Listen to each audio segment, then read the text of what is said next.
تخافون نشوزهن فعزوهن واهجروهن في المضاجع واضربوهن فإن أطعنكم فلا تبغوا عليهن سبيلا إن الله كان عليا كبيرا صدق الله مولانا العظيم. وعن أبي هريرة رضي الله تعالى عنه قال قال رسول الله صلى الله عليه وسلم لو كنت آمرا أحدا أن يسجد لأحد لأمرت المرأة أن تسجد لزوجها أو كما قال عليه الصلاة والسلام. عرج النبي على السماء بلغ العلا بكماله أرسله الله سراجا منيرا كشف الدجى بجماله وصفه لعلى خلق عظيم حسنت جميع خصاله صلى عليه إلهنا صلوا عليه وآله. درود شریف پڑھیے اللهم صل على محمد وعلى آل محمد كما صليت على إبراهيم وعلى آل إبراهيم إنك حميد مجيد. اللهم بارك على محمد وعلى آل محمد كما باركت على إبراهيم وعلى آل إبراهيم إنك حميد مجيد. অবস্থিত সম্মানিত মুসলিয়ান ইকরাম বিরাদারিন ইসলাম, পর্দার আড়াল থেকেও শুনছেন যারা মা বোনেরা, আমরা মহান রব্বে কায়নাতের দরবারে দিল থেকে কৃতজ্ঞতা প্রকাশ করি, যিনি আমাদেরকে সুস্থ শরীরে পবিত্র ঘর মসজিদে এই মুহূর্তে উপস্থিত হওয়ার তৌফিক দিয়েছেন। সকলে পড়ি আলহামদুলিল্লাহ। মুআজ্জাজ হাজিরিন ইকরাম, আমরা কোনো ভূমিকা ছাড়া গত জুমায় যেখান থেকে আলোচনা শেষ করেছিলাম সেখান থেকে আলোচনা শুরু করি। আমরা বিগত কয়েক জুমা আলোচনা করতেছিলাম যে ইসলামে দাম্পত্য সম্পর্ক, যে পারিবারিক জীবন, এখানে নীতিমালা, নির্দেশনাবলী এবং স্বামী স্ত্রীর মধ্যে দায়িত্ব এবং কর্তব্য, এই বিষয়ক যে ইসলামিক নীতিমালা আছে সেই নীতিমালাগুলোর সম্পর্কে কোনো মুসলমান, কোনো এমনকি অমুসলমান কেউ যদি ইসলামের এই পারিবারিক বিধিবিধান নীতিমালাগুলো ফলো করে মেনে চলে, তাহলে তার জীবন, তার পারিবারিক জীবন, আর পারিবারিক জীবন মানেই তার সামগ্রিক জীবন শান্তিময়, সুখময় এবং আনন্দময় হবে। আর যদি ইসলামের এই নীতিমালার বাইরে আমরা যাই, তাহলে খেলাফে পয়গম্বর কে সেরা গুজিদ কে হরগিজ বমনজিল নখাদ রসিদ, নবীর শিক্ষা এবং আদর্শের বাইরে যদি আমরা যাই, তাহলে কখনোই আমরা মঞ্জিলের মকসুদে পৌঁছতে পারবো না, কখনোই আমরা শান্তি এবং সুখ লাভ করতে পারবো না। তো এই বিষয়ে গত জুমায় যেই আয়াত আপনাদের সামনে আমি আলোচনা করতেছিলাম, সূরাতুন নিসার 19 নম্বর আয়াত, এই আয়াতে আল্লাহ পাক রব্বুল আলামিন নির্দেশ দিয়েছেন ওয়াশিরুহুন্না বিল মারুফ ফাইন কারিহতুমুহুন্না ফাআসা আন তাকরাহু শাইআন ওয়া ইয়াজআলুল্লাহু ফীহি খায়রান কাসীরা। তোমরা তোমাদের স্ত্রীদের সাথে দাম্পত্য সম্পর্কে ভালো ব্যবহার করো, তাদের সাথে সুব্যবহার করে চলো। যদি তুমি তোমার স্ত্রীর মধ্যে কোনো অপছন্দনীয় কোনো জিনিস দেখো, পাও, তাহলে সেটা তুমি যদি ধৈর্য ধারণ করো, মেনে নাও, তাহলে এই ধৈর্য ধারণের দ্বারা আল্লাহ পাক রব্বুল আলামিন তোমাকে জীবনের অন্য জায়গায় বহুমুখী কল্যাণ আল্লাহ পাক রব্বুল আলামিন দান করবেন। এই বহুমুখী কল্যাণের একটা তাফসীর আব্দুল্লাহ ইবনে আব্বাস রাদিয়াল্লাহু তাআলা আনহুর তাফসীর আপনাদেরকে শুনিয়েছি, যে আল্লাহ পাক রব্বুল আলামিন ওই সংসারের মধ্য থেকে তাকে নেক সন্তান এবং বিখ্যাত সন্তান দান করবেন।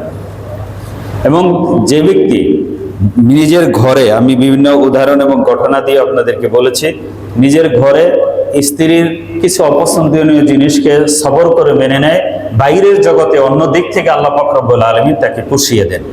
আর যে ব্যক্তি ঘরে তার স্ত্রীর উপর জুলুম করে, অন্যায় করে, তাহলে সে বাইরের জগতে সফলতায় উচিত হয়। এটাই স্বাভাবিক। এই জন্য আবু হুরায়রা রাদিয়াল্লাহু তাআলা আনহু একটা হাদিসে বলেছে, লা ইয়াফরাক মুমিনুন মুমিনাতান ইন কারিহা মিনহা খুলুকান রাদিয়া মিনহা আখার। কোন মুমিন যেন তার মুমিনা স্ত্রীর উপর ক্ষোভ এবং বিদ্বেষ পোষণ না করে। যদি তার কোনো একটি গুণ, কোনো একটি চরিত্র বা স্বভাব তার কাছে অপছন্দ হয়, সে লক্ষ্য করে দেখবে রাদিয়া মিনহা আখার, তার অন্য কোনো গুণ বা বৈশিষ্ট্য নিশ্চয়ই তার কাছে ভালো লাগবে, নিশ্চয়ই তার মধ্যে ভালো কিছু আছে। এই খারাপগুলোকে না দেখে মিনিমাইজ করে তার ভালোগুলো তার দেখা উচিত। এই প্রসঙ্গে আল্লাহ পাক রব্বুল আলামিন সূরাতুল বাকারার 228 নম্বর আয়াতে বলেছেন, ওয়ালাহুন্না মিসলুল্লাযী আলাইহিন্না বিল মা'রুফ। নারীদের পুরুষের উপর কিছু অধিকার আছে, যেমনি ভাবে পুরুষের নারীদের উপর স্ত্রীদের উপর অধিকার আছে। ওয়ালাহুন্না মিসলুল্লাযী আলাইহিন্না বিল মা'রুফ ওয়ালিররিজালি আলাইহিন্না দারাজা। তবে পুরুষের এক গ্রেড, এক স্তর শ্রেষ্ঠত্ব আল্লাহ পাক রব্বুল আলামিন দান করেছেন। ফ্যামিলি একটা ইনস্টিটিউট, এটা একটা বিদ্যালয়। মানুষের জীবনের প্রাথমিক শিক্ষাগুলো মানুষ ফ্যামিলি থেকে শিখে। আর ফ্যামিলির শিক্ষার বেসটা যেমন হয়, তার পরবর্তী জীবনটা সেই রঙে, সেই ধাঁচে, সেই ক্লাসে বিকশিত হয়। সেজন্য ফ্যামিলির পারিবারিক শিক্ষাটা অনেক গুরুত্বপূর্ণ জীবনে। হুজুর সাল্লাল্লাহু আলাইহি ওয়াসাল্লাম বলেছেন, কুল্লু মাউলুদিন ইউলাদু আলা ফিতরাতিন ফাআবাওয়াহু ইউহাউইদানিহি আও ইউনাসসিরানিহি। প্রত্যেক নবজাতক সন্তান সে একটা ফিতরত, ভালো স্বভাব নিয়ে ইসলাম কবুলের এক যোগ্যতা নিয়ে আসে। এই ফ্যামিলিগত শিক্ষায় পিতামাতা তাকে ইহুদি বানায়, পিতামাতা তাকে খ্রিস্টান বানায়। ভালো করলেও ভালো বানাইতে পারে, খারাপ করলেও খারাপ বানাইতে পারে। সন্তানের প্রতি এই পিতামাতার শিক্ষাটা তার জীবন গড়ে তোলার বেস বা ফাউন্ডেশন হিসেবে কাজ করে। ওয়ালিররিজালি আলাইহিন্না দারাজা। তো এই ফ্যামিলিতে প্রধান কে হবে, এই ফ্যামিলি যে একটা ইনস্টিটিউট, এর চিফ কে হবে, বস কে হবে, এই ব্যাপারে কোরআন ও হাদিসের যে গুরুত্বপূর্ণ নির্দেশনা, সেই বিষয়ে ইনশাআল্লাহ আজকের মূল ফোকাস বা আলোচনা থাকবে ইনশাআল্লাহ। তবে ইসলামের প্রাথমিক যুগে নারীদের, ইসলামের প্রাথমিক যুগ বলতে জাহিলিয়তের যুগে, ইসলাম আসার পূর্বে আরব বা বিশ্বের অবস্থা এমন ছিল যে নারীদের কোনো রাইটস ছিল না, কোনো অধিকার ছিল না, না সম্পত্তিতে, না মতামতে, না তার অন্য কোনো জায়গায়। ফ্যামিলির মধ্যে সন্তানের উপর, তার সম্পত্তির উপর কোনো জায়গায় মেয়েদেরকে, নারীদেরকে কোনো মতামতের কোনো স্পেস রাখা হয় নাই। তাদেরকে কোনো মানুষ হিসাবে মূল্যায়ন করা হয় নাই, একটা বস্তু হিসাবে, ভোগ্য পণ্য হিসাবে শুধু ব্যবহার করা হতো। ইসলাম বলেছে না, ওয়ালাহুন্না মিসলুল্লাযী আলাইহিন্না বিল মা'রুফ। তাদেরও অধিকার আছে, কিছু রাইটস আছে, যেমনিভাবে পুরুষের আছে। পুরুষের কিছু অধিকার নারীর উপর আছে, নারীরও কিছু অধিকার পুরুষের উপর আছে। এই যে একটা অধিকার দিয়ে মানুষ হিসাবে তাকে মানুষের কাতারে নিয়ে আসা, এটা ইসলাম নিয়ে এসেছে। এবং এই মর্যাদার সম্মান পৃথিবীতে প্রথম নারীদেরকে ইসলাম দিয়েছে।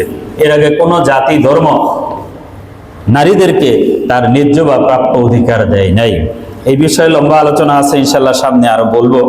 এজন্য আমরা আমাদের সংসার জীবন গঠন করতে ইসলাম বলেছে যে তোমরা একটা ভালো নারীকে চুজ করো। হুজুর সাল্লাল্লাহু আলাইহি ওয়াসাল্লাম বলেছেন, তুনকাহুল মারআতু, মুসলিম শরীফ এবং বুখারী শরীফ দুই জায়গায় এই হাদিসটা আছে, তুনকাহুল মারআতু লিআরবাইন লিমালিহা ওয়া লিহাসাবিহা ওয়া লিজামালিহা ওয়া লিদীনিহা ফাসফার বিজাতিদ দ্বীন তারিবাত ইয়াদাকা। মানুষ বিবাহ করে চারটা জিনিস দেখে সাধারণত, তার সম্পদ দেখে, তার বংশ দেখে, তার সৌন্দর্য দেখে এবং দিনদারিও মুসলমানরা দেখে। তোমরা মুসলমানদের প্রতি আমি নবীর নির্দেশ, ফাসফার বিজাতিদ দ্বীন, তোমরা দিনকে প্রাধান্য দাও। যদি দিনকে প্রাধান্য না দাও, তারিবাত ইয়াদাকা, তোমার জীবনটাই ধ্বংস হবে, অশান্তির মধ্যে তুমি নিপতিত হবে। সম্পদ দেখে, কালার দেখে, রং দেখে যদি বিয়ে করো, তাহলে তুমি জীবনে শান্তি পাবে না। তারিবাত ইয়াদাকা, তোমার ধ্বংস হবে। এজন্য ওই আজকাল বিবাহের মধ্যে কি দেখে, সম্পদ দেখে আর রং দেখে। এটা ইহুদিরা দেখতো, মুসলমানরা দিনদারি দেখতো। ওমর রাদিয়াল্লাহু তাআলা আনহু তার ছেলের বিয়ের জন্য কাকে প্রস্তাব দিয়েছেন? ওই যে রাতে রাতে ঘুরে দেখতেছেন, এক মা বলতেছে আজকে দুধ কম হয়েছে, একটু পানি দিয়ে দাও। মেয়ে বলতেছে না, পানি দিব, এটা তো খলিফার নিষেধ। আরে খলিফার নিষেধ, খলিফাকে তোমার এনে বসে রয়েছে, খলিফাকে দেখবি নাকি? আজকে দুধ একটু কম হয়েছে, একটু পানি মিলাই দাও। মেয়ে বলতেছে কি, আরে মা, খলিফা না দেখুক, খলিফা না দেখুক, খলিফার খলিফা এই কোন জাহানের যিনি মালিক সে রব্বুল আলামিন তো দেখতেছে। খলিফা কিন্তু কান পেতে কথা শুনতেছে। ওমর রাদিয়াল্লাহু তাআলা বাড়িতে চলে আসছেন, আইসা সকালবেলা ওই মহিলারে ডাকাইছেন, ডাকাই বলতেছেন যে আপনার মেয়ের জন্য আমি আমার ছেলের প্রস্তাব দিচ্ছি, আপনার মেয়েকে কি আমার কাছে আমার ছেলের সাথে বিবাহ দিবেন? মহিলা বলতেছে, আমি কোথায়, গরিব মানুষ, যাযাবর, সেই কুরের ঘরে থাকি, আর আপনি এই মুসলিম জাহানের আমিরুল মুমিনিন খলিফাতুল মুসলিমিন, আপনি কি আমার সাথে ঠাট্টা করতেছেন? আমার মেয়ে আপনার ছেলের জন্য নিবেন, এটা কথা হইলো? উনি বলতেছেন, না, আমি সত্যিই বলতেছি, আপনি যদি রাজি থাকেন আপনার মেয়েকে আমার ছেলের জন্য আমি নিতে চাই। ওমর রাদিয়াল্লাহু তাআলা ওই যে গরিব মানুষ একটু দুধ বিক্রি করে চলতো, ওই মেয়েকে তার ছেলের জন্য বিবাহ করেছে। এবং এই মেয়ের ঘর থেকে ওমর ইবনে আব্দুল আজিজ, যাকে খলিফায়ে খামিস বলা হয়, খেলাফতের যুগের পরে সবচেয়ে বেশি ইসলামের সুশাসন যিনি প্রতিষ্ঠা করেছেন, এই ওমর ইবনে আব্দুল আজিজ ওই মেয়ের পরবর্তী নাতপতির বংশ থেকে জন্মগ্রহণ করছে। ওমর রাদিয়াল্লাহু তাআলা সেই ছেলের ঘরে নাতির পুতি হলো এই যে ওমর ইবনে আব্দুল আজিজ রাহমাতুল্লাহি আলাইহি, যার জামানায় এমন ইনসাফ ছিল, বাঘ আর বকরি এক ঘাটে একসাথে পানি খাইতো, বাঘে বকরির উপর আক্রমণ করতো না। খলিফার ইনসাফের প্রভাব পুরা রাষ্ট্রের পশু পাখির মধ্যে এইভাবে প্রভাব বিস্তার করছে, বলে সুবহানাল্লাহ। একদিন এক বুজুর্গ দেখেন যে এক বাঘে ঘাটে পানি খাইতে আইছে, আইসা বকরিরে থাপা দিয়ে ধরে নিয়ে গেছে। উনি চিৎকার করে বলতেছেন, নিশ্চয়ই খলিফার ইন্তেকাল হয়ে গেছে, এই খলিফা বেঁচে থাকতে বাঘ বকরির উপর আর আক্রমণ করে নাই, আজকে যেহেতু বাঘ বকরির উপর আক্রমণ করে ফেলছে, নিশ্চয়ই খলিফার ইন্তেকাল হয়ে গেছে। সত্যিই দেখা গেছে ওনার ইন্তেকাল ওই দিন হয়ে গেছে। এমন ইনসাফ প্রতিষ্ঠা করেছেন। এই মুত্তাকির ঘরের থেকে এরকম সন্তান আসছে। আব্দুল কাদের জিলানী রহমতুল্লাহ আলাইহির কথা শুনছেন না, যে কি এই শ্বশুর প্রস্তাব দিয়েছে যে আমার মেয়ে ল্যাংড়া, আমার মেয়ে কানা, আমার মেয়ে কানে শোনে না, এরকম একটা মেয়ে বিয়ে করবা, যদি বিয়ে করো তাহলে তুমি মাপ পাইবে, ওই যে ফল খাইছে। রাজি হয়ে বিয়ে করছেন। পরে দেখেন যে সুন্দরী, সুস্থ, ভালো মহিলা, উনি দৌড়ে ঘরে থেকে চলে আসছেন, যে আপনি বলছেন কি, আর ঘরে এটা তো কোন মহিলা? যে হ্যাঁ, আমি এই জন্য বলছি যে আমার মেয়ে কোনো পর পুরুষকে দেখে না, এই জন্য বলছি অন্ধ, কোনো পর পুরুষের কথা শোনে না, এই জন্য বলছি বোবা, সে ঘরের বাইরে হাইটা যায় না, এই জন্য বলছি ল্যাংরা, এটাই তোমার স্ত্রী। এই ঘর থেকেই আব্দুল কাদের জিলানী রহমতুল্লাহি আলাইহির জন্ম হয়েছে। জন্য বলছে ফাসফার বিজাতির দিন তারিবাতি ইয়াদাকা, তুমি কি দিনকে প্রাধান্য দাও, তাহলে যদি প্রাধান্য না দাও তাহলে তোমার জিন্দেগি ধ্বংস। নেপোলিয়নের একটা কথা বলা হয় না, যে আমাকে একটা শিক্ষিত মা দাও, আমি তোমাকে শিক্ষিত জাতি দিব, তাই না? এই শিক্ষিত জাতি বলতে জাগতিক শিক্ষায় শিক্ষিত না, এই শিক্ষায় শিক্ষিত আমরা দেখছি নারীবাদী নেত্রীর ঘর থেকে তার কাজের মেয়ের লাশ বেরোইতে দেখছি না? নারীবাদী নেত্রী কয়েক বছর আগে অত্যাচার করে কাজের মেয়েকে হত্যা করে ফেলছে, খুরসুম গরম করে করে তার গায়ে সেকা দিছে, এগুলো পত্রিকা দেখছেন না? তারা এত শিক্ষিত, এনে ইউনিভার্সিটির টিচার, এরা কেন এই অমানবিক আচরণ করে? এরা তো আবার মানবাধিকারের নেত্রী, এই জন্যই করে। তার মধ্যে যেই শিক্ষাটা দরকার ছিল, যেই শিক্ষাকে প্রকৃত শিক্ষা বলা হয়, আল্লাহর ভয়ের শিক্ষা বলা হয়, আল্লাহর কাছে জবাবদিহিতার শিক্ষা বলা হয়, ওই শিক্ষা তাদের কাছে ছিল না। যেই শিক্ষা আছে এটা একটা সার্টিফিকেটের শিক্ষা আছে, এটা একটা কাগজে ডিগ্রি, প্রকৃত যে আলোকিত হওয়ার শিক্ষা, সেই শিক্ষাটা নাই, ছিল না। এই জন্য ইসলাম বলেছে ফাসফার বিজাতিদ দিন তারিবাতি ইয়াদাকা। হুজুর সাল্লাল্লাহু আলাইহি ওয়াসাল্লাম বলেন আদ-দুনিয়া মাতাউন ওয়া খায়রু মাতা'id দুনিয়া আল মারআতুস সালিহা, রাওয়াহু মুসলিম। মুসলিম শরীফের 1466 নম্বর হাদিস। আদ-দুনিয়া মাতাউন, দুনিয়ার সবই সামগ্রী, সবই আসবাব। একজন মানুষের জন্য দুনিয়ার শ্রেষ্ঠ সম্পদ হইল মারআতুস সালিহা, নেক স্ত্রী। যে ব্যক্তি নেক স্ত্রী পেল, সে দুনিয়ার শ্রেষ্ঠ সম্পদ পেল, দুনিয়ার শ্রেষ্ঠ সম্পদ পেল। যে ব্যক্তি যে শুকুর গুজার অন্তর, কষ্ট সহিষ্ণু শরীর এবং নেক স্ত্রী, এই 3 জিনিস যে পেয়েছে সে দুনিয়ার সমস্ত কল্যাণ পেয়েছে। যার অন্তর যা আছে আলহামদুলিল্লাহ, খাই খাই হাই হাই নাই নাই এরকম না, অন্যেরটা দেখে জ্বলে না, তার এত হইলো আমার নাই কেন, এগুলো নিয়ে টেনশন নেই। আলহামদুলিল্লাহ, আল্লাহ পাক আমার উপর যা বরাদ্দ করেছেন আমি খুশি। তো জিকিরকারী জিহ্বা, শুকুরকারী অন্তর, কষ্ট সহিষ্ণু শরীর, নেক স্ত্রী। হাদিসে আছে এই 4 জিনিস আল্লাহ পাক যাকে দিয়েছেন দুনিয়া আখিরাতের সব কল্যাণ সে লাভ করেছে। জিকিরকারী জিহ্বা, শুকুরকারী অন্তর, কষ্ট সহিষ্ণু শরীর। কষ্ট সহিষ্ণু শরীর কি? শীতেও সে মসজিদে আসে, গরমে মসজিদে আসে, একটু খারাপ লাগছে না থাক, ভাল লাগে না আজকে যাবো না, এমন না, আলালের ঘরের দুলাল না। হাদিস শরীফে আছে মুমিন হবে আল মুমিনু কাল জামালিল আনিফি হাইসুমা কিদা ইনকাদা।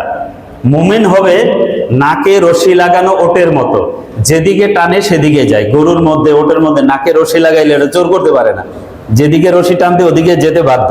তো মুমিন থাকবে এমন, সে গরমেও প্রস্তুত, ঠান্ডায়ও প্রস্তুত। আল্লাহর নির্দেশ পালনের জন্য তার কাছে শীত গরম নাই, আরাম আয়েশের কোনো ওজর নাই। সে সব সময় আল্লাহর হুকুম পালনের জন্য নিবেদিত প্রাণ থাকে, তার প্রস্তুত থাকে। যার শরীর এরকম, কষ্টও আছে গরমেও আছে। এখন ধরেন এসি নাই, গরম, এমন যদি হইতো, তারপরেও কিছু মানুষ আছে না এই মসজিদে এই সময় জুমার নামাজে থাকা দরকার, থাকবো। আর কিছু মানুষ আছে না আমি এখনো কারেন্ট নাই, মসজিদে নেই, এখন যাব না, ওই খুতবা যখন দিবে তখন যাব। আছে কি নাই? তো যেই মানুষ 4টা জিনিস, জিকিরকারী জিহ্বা, যার অন্তরে মুখে জিকির থাকে, অন্তরে শুকুরকারী অন্তর, কষ্ট সহিষ্ণু শরীর, নেক স্ত্রী, এই 4 জিনিস আল্লাহ পাক যাকে দিয়েছেন দুনিয়া আখিরাতের সকল কল্যাণ সে লাভ করেছে। এই জন্য আদ দুনিয়া মাতাউন খায়রু মাতা'আদ দুনিয়া আল মারআতু সালিহা।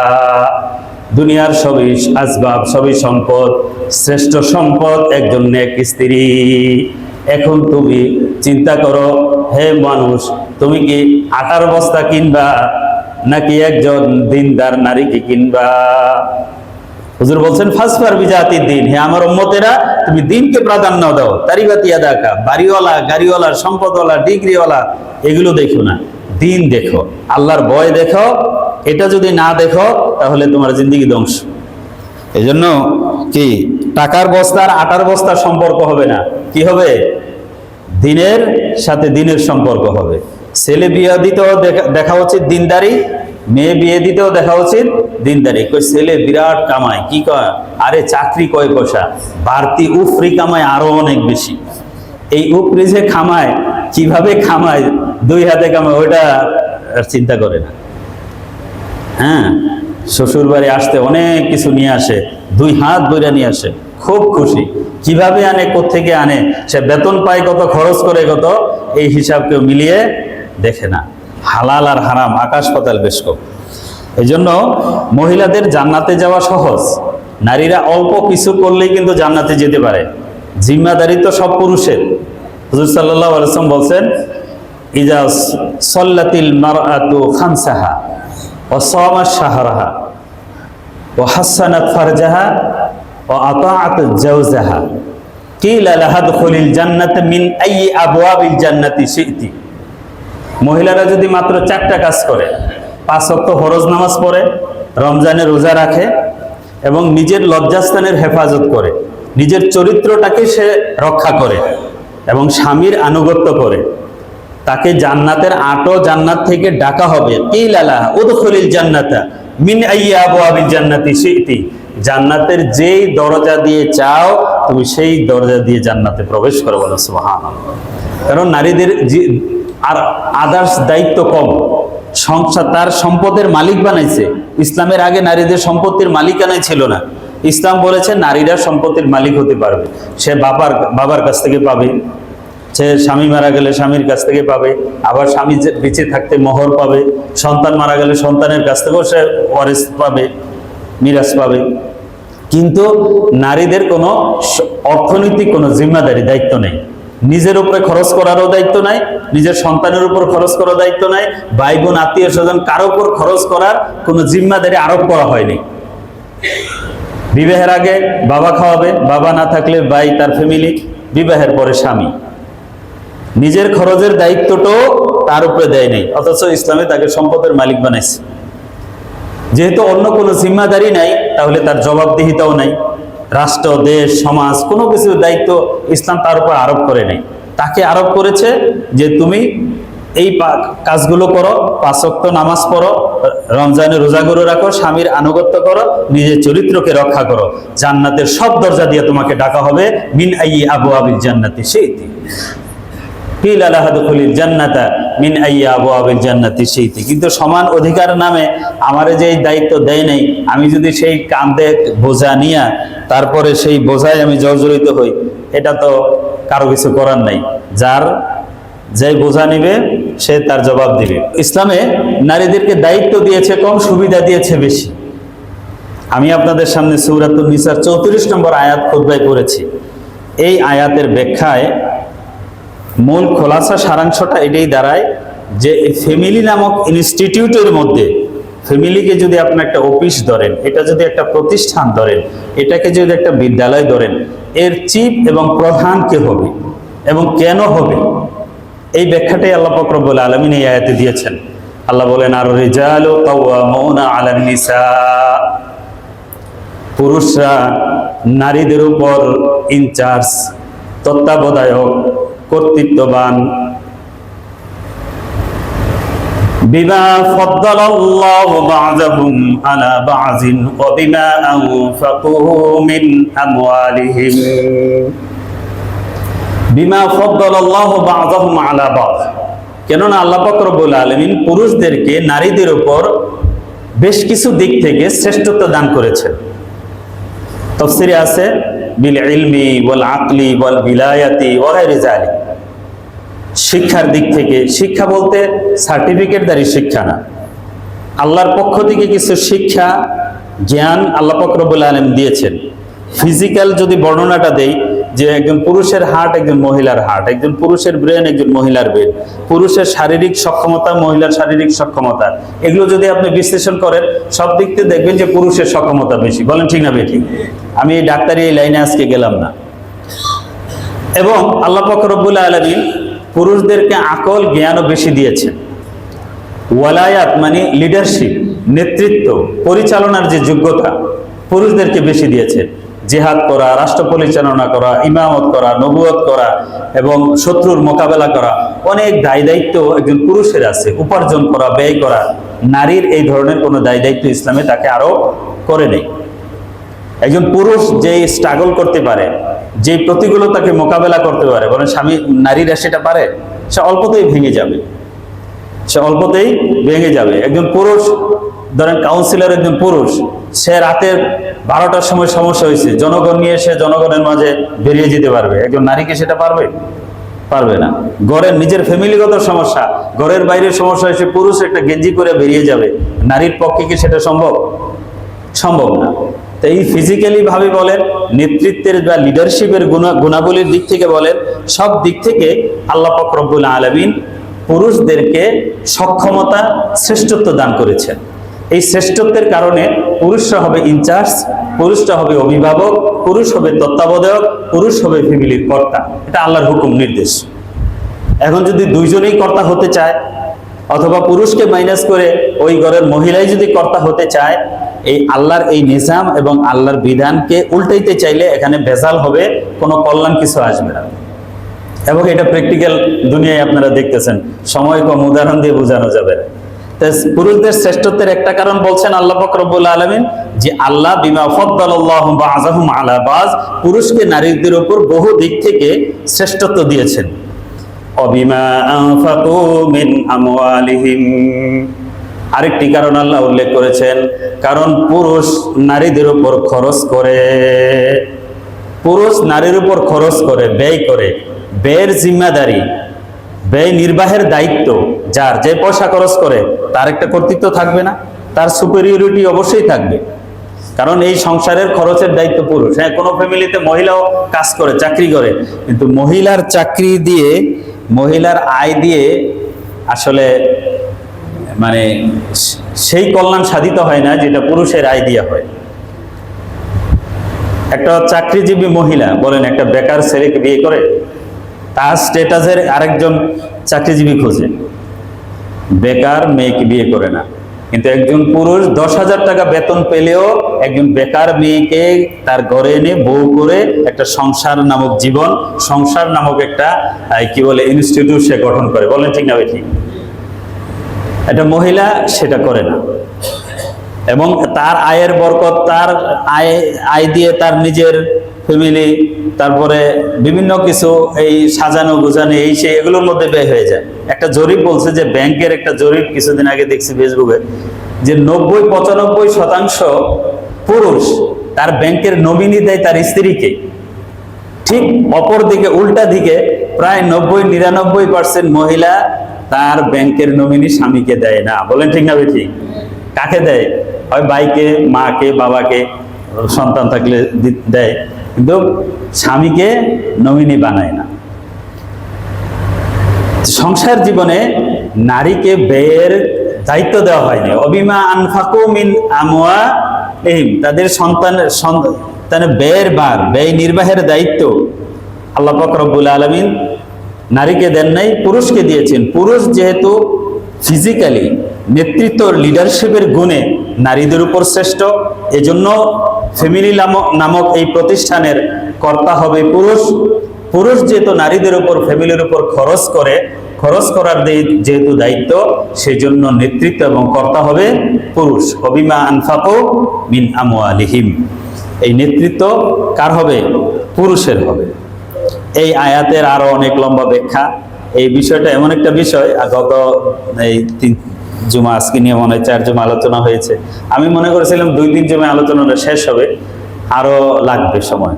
এই বিষয়গুলো আমাদের জানা দরকার, এবং শেষে প্রত্যেকের নাম্বার ওয়াইজ দায়িত্ব আছে পুরুষ ও নারীদের, এই হাদিস ও কোরআনগুলোর আলোকে। সেটাও ইনশাল্লাহ শেষে আমি বলার চেষ্টা করব। আগামী এই শনিবারের পরের শনিবারে ইনশাল্লাহ আল্লাহ নিলে একটু আল্লাহর ঘরে যাওয়ার উমরার ইচ্ছা আছে। আপনাদের কাছে দোয়া চাই, আল্লাহ যেন কবুল করেন। আরো 2-4টি কথা আপনারা দেখেছেন, নিউ ইয়র্কের মেয়র এখন জোহরান মামদাদি একজন মুসলিম, তাই না? আবার লন্ডনের মেয়রও কে? সাদেক খান, মুসলিম। বিশ্বের শ্রেষ্ঠ 2 শহরের নগর পিতা মুসলমান। কোন সিমটম, কোন আলামত, কোন সাইন কি আপনারা দেখতে পান? আছে না কোনো সিমটম এখানে? আমরা কোনো সময় বলতাম যে একদিন এমন হবে যে তোমরা আমেরিকার সারা দুনিয়ায় ছড়ি ঘোরাও, মুসলমানদের উপর জুলুম করো, এমন একদিন হয়তো আসবে হোয়াইট হাউসে ইসলামের পতাকা উঠবে। বলেন ঠিক না ঠিক? এই যে সবাই বলে নাই, সবাই এটা মানে না, বিশ্বাস করে না। আমরা বললেও অনেকে এটা উপহাস করে। হ্যাঁ, হোয়াইট হাউসে হুজুরা কি উড়াবে বলে অনেক সময়।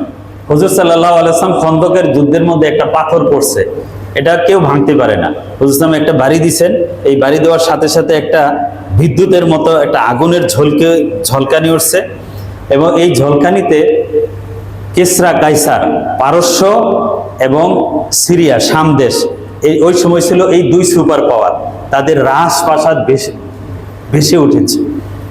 তখন চোখের সামনে ভেসে উঠছে। হুজুর সাল্লাল্লাহু আলাইহি ওয়াসাল্লাম বলছেন একদিন এমন হবে এই পারস্য এবং এই শাম, সিরিয়া মুসলমানদের করতলগত হবে। মুনাফিকরা এটা নিয়ে হাসি ঠাট্টা করছে, দেখছো খাইতে পায় না, পেটের মধ্যে পাথর বাইন্দা এই মাটি কাটতেছে, এরা নাকি আবার এই সুপার পাওয়ারের রাজপ্রাসাদ দখল করবে, এই স্বপ্ন দেখে।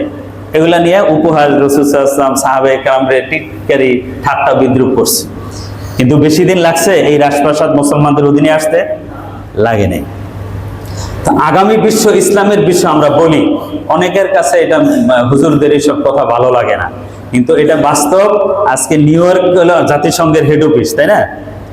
নিউ ইয়র্ক বলা হয় বিশ্বের রাজধানী, বিশ্বের রাজধানী, এবং ব্রিটিশ আর আমেরিকা। ব্রিটিশের রাজধানী কোথায়? লন্ডন। লন্ডনের মেয়রও মুসলিম, আমেরিকার নিউ ইয়র্কের মেয়রও মুসলিম। ওয়ারাও কারিহাল কাফিরুন, কাফেরদের অপছন্দ হোক আল্লাহ বলছেন ইউরিদুনা লিইউতফিউ নূরাল্লাহি বিআফওয়াহিম ওয়াল্লাহু মুতিম্মু নূরিহি ওয়ালাউ কারিহাল কাফিরুন। তারা ফু দিয়ে ইসলামের বাতিকে নিভিয়ে ফেলতে চায়, আর আল্লাহ তার দিনকে পূর্ণতা দিতে চান, যদিও কাফেরদের তা অপছন্দ হয়।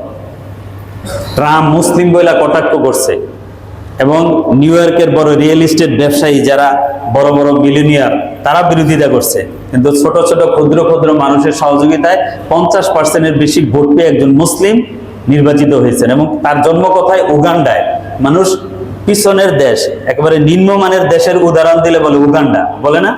সেই উগান্ডায় জন্মগ্রহণ করা একজন মুসলিম, যাদেরকে তোমরা ঘৃণা করো, যার বিরুদ্ধে ট্রাম্প নিজে ওপেন, তারা মুখে বলে গণতন্ত্রের কথা, আবার ধর্মীয় বিদ্বেষ, সাম্প্রদায়িক বিদ্বেষ তাদের মুখে মুখে, বলেন ঠিক না বেঠি? বলেন নাইজেরিয়ার উপরে আক্রমণ করবে, এরা বলে মুসলমান খ্রিস্টানদেরকে মারতেছে, এই অভিযোগে নাইজেরিয়ায় আক্রমণ করবে। গাজায় যে লক্ষ লক্ষ মুসলমান মেরে শেষ করে ফেলতেছে, হাজার হাজার মুসলমানদেরকে বছরের পর বছর জেলের উপর নির্মম নির্যাতন করতেছে, যৌন নির্যাতন করতেছে, এরা কি মানুষ না? এদের জন্য তাদের যুদ্ধের অস্ত্র বর্জন করে না। খ্রিস্টান কোথায় মারা গেল কি গেল না, এই গোষ্ঠীগত দাঙ্গায় সেজন্য যুদ্ধ করবে, এরা আবার গণতন্ত্রের কথা বলে।